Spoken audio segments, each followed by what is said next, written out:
19 अक्टूबर 2024 को इजरायल के सीसेरा में पीएम नेतन्याहू के निजी आवास पर एक ड्रोन हमला हुआ था। आईडीएफ ने इस हमले को नेतन्याहू की हत्या की कोशिश बताया था। हालांकि जिस वक्त ये हमला हुआ उस वक्त नेतन्याहू और उनका परिवार इस घर में मौजूद नहीं थे।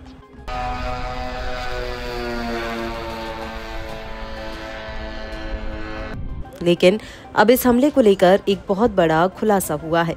दरअसल हिजबुल्ला के media relations officer Mohammad Afif ने नेतन्याहू के घर पर हुए हमले की जिम्मेदारी ली है। उन्होंने कहा कि हिजबुल्ला इस हमले की जिम्मेदारी लेता है। अफीफ ने आगे कहा कि प्रतिरोध की आंखें नेतन्याहू को देख रही हैं और कान सुन रहे हैं। अगर हम इस बार तुम तक नहीं पहुंच पाए तो हमारे बीच दिन रात और युद्ध का मैदान है। अफीफ ने अपने इसी बयान में आईडीएफ को लेकर कहा कि आयरन के बदले आयरन, खून के बदले खून और आग के बदले आग। अब हिजबुल्ला आईडीएफ को जैसे का तैसा जवाब देगा। वहीं हिजबुल्ला के इस बयान के बाद हमास की सैन्य शाखा अल कासिम ब्रिगेड्स का भी बयान आया है। दरअसल अल कासिम ब्रिगेड्स के प्रवक्ता अबू उबैदा का कहना है कि नेतन्याहू के घर पर हमला इजरायली नेताओं को एक संदेश है कि प्रतिरोध के नेताओं की शहादत किसी भी आंदोलन को कमजोर नहीं कर सकती।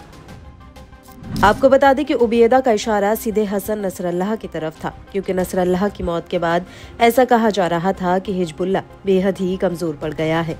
लेकिन अल कासिम के प्रवक्ता का कहना है कि अब हिजबुल्ला और ज्यादा मजबूत हुआ है और वो इजरायल को और ज्यादा दर्द चोट देने के लिए प्रतिबद्ध है।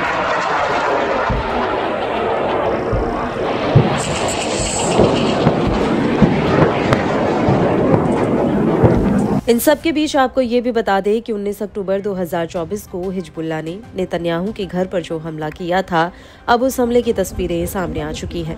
दरअसल इजरायली सेना ने नेतन्याहू के घर की कुछ तस्वीरें जारी की हैं, जिनमें ड्रोन हमले में हुआ नुकसान साफ नजर आ रहा है। इजरायली मीडिया के मुताबिक हिजबुल्ला का ये ड्रोन नेतन्याहू के बेडरूम की खिड़की से टकराया और इसमें हुए धमाके की वजह से बेडरूम की खिड़की चटक गई थी। लेकिन ये ड्रोन घर में घुसपैठ करने में नाकाम रहा, क्योंकि नेतन्याहू के बेडरूम की खिड़की में जो कांच लगा था वो बेहद ही मजबूत था। इसके अलावा बेडरूम में अन्य सुरक्षा प्रबंध भी किए गए थे।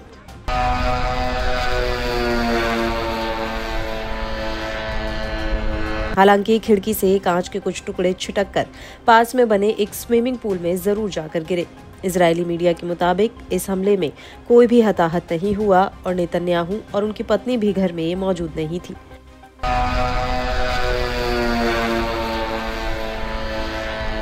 वहीं दूसरी तरफ पीएम नेतन्याहू ने इस हमले का आरोप सीधे ईरान के मुखौटा संगठन पर लगाया है। उन्होंने कहा है कि जो कोई भी इजरायलियों को नुकसान पहुंचाएगा वो उनसे भारी कीमत वसूलेंगे। गौर करने वाली बात यह है कि इस हमले को लेकर सऊदी अल हदात न्यूज नेटवर्क ने खुफिया सूत्रों के हवाले से दावा किया कि मामले की जांच में इजरायल को पता चला है कि इस पूरे हमले में लेबनान में ईरानी दूतावास के अधिकारी भी शामिल थे।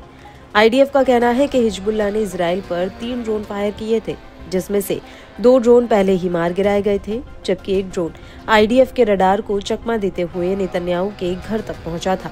यहां तक कि इजरायल के लड़ाकू हेलीकॉप्टर भी इस ड्रोन को इंटरसेप्ट नहीं कर पाए, क्योंकि ये ड्रोन अचानक से आईडीएफ के रडार से गायब हो गया था और आईडीएफ को ऐसा लगा था कि ये ड्रोन कहीं क्रैश हो गया है। लेकिन हमले के कुछ ही मिनट पहले ये ड्रोन दोबारा से रडार पर नजर आया था।